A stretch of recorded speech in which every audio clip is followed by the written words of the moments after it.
వైసీపీకి సంబంధించినటువంటి అరాచకాలు ప్రజల్లో అసలు వాళ్ళ పట్ల ఎంత యావగింపుని తీసుకొచ్చినా ఓ పక్కన మనం చూస్తా ఉన్నాం.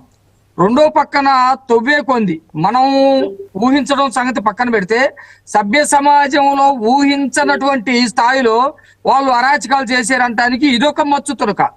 ఈ రోజు మొత్తం రాష్ట్ర వ్యాప్తంగా ఇది సంచలనం రేగుతూ ఉంది. ఒక మాటలో చెప్పాలంటే దేశవ్యాప్తంగా కూడా ఇది పెద్ద చర్చనీయాంశమైనటువంటి అంశం. ఎవరైతే ముంబాయి నటి ఎవరైతే ఉన్నారో ఆమె ఒక పక్కన రేపుకు గురయ్యి అనేకమైనటువంటి వేదనలు పడుతూ కుటుంబం అంతా నానా ఇబ్బందుల్లో ఉంటే, వారికి సంబంధించి ఇక్కడ ఉన్నటువంటి వైసీపీ నాయకుడికి సంబంధం ఉంటే ఆ రేపు కేసులో నుంచి జిందాల్ని బయటపడేయటం కోసం, అట్లాగే ఇతనికి ఉన్నటువంటి ప్రేమ వ్యవహారమా లేకపోతే వీళ్ళకి ఆ అమ్మాయికి ఉన్నటువంటి సంబంధాలని ఈ రెండింటిని సింగిల్ షాట్ తోటి డబల్ బార్డ్స్ డెడ్ చేయాలన్నట్టుగా ప్లాన్ చేసినటువంటి పరిస్థితి ఉంది. ఏ రోజు కూడా ప్రజా పరిపాలన మీద కానివ్వండి, బాధితుల కోసం పనిచేయటం కానివ్వండి, ప్రజల కోసం పనిచేయటం కానివ్వండి, రాజ్యాంగాన్ని కాపాడటం కానివ్వండి, ప్రజాస్వామ్యాన్ని కాపాడటం కోసం కానివ్వండి వైసీపీ పనిచేయలేదు. రాష్ట్రంలో వాళ్ళు పనిచేసిందంతా కూడా వాళ్ళని కార్యకర్తల్ని ప్రోత్సహించడం, కార్యకర్తల చేత అరాచకాలు సృష్టించడం, ఎవరినైనా చంపించడం, ఎవరి మీదైనా తప్పుడు కేసులు పెట్టడం, ఎవరినైనా అరెస్టులు చేయటం, ఇవన్నీ కూడా చూసాం.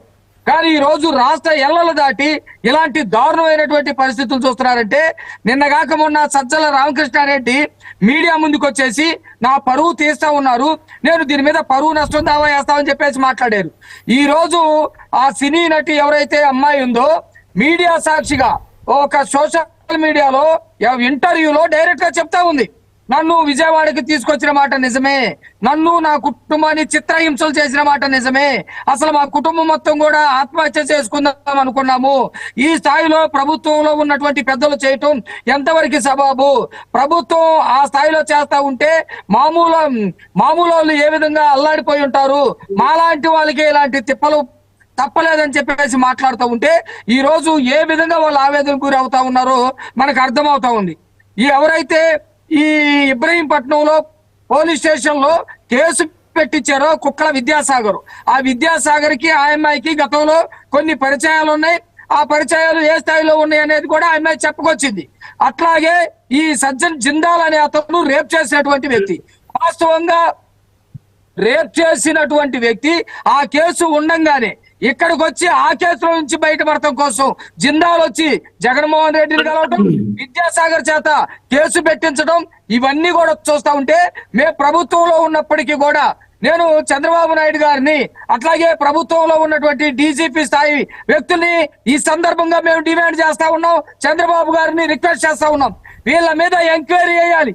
ఎవరైతే జ్యుడిషియల్ ఎంక్వైరీ చేసి ఇప్పుడున్నటువంటి జడ్జి చేత ఎంక్వైరీ చేసి విచారణ జరిపించి ఈ ప్రభుత్వ పెద్దల మొత్తాన్ని కూడా అరెస్ట్ చేయాలి.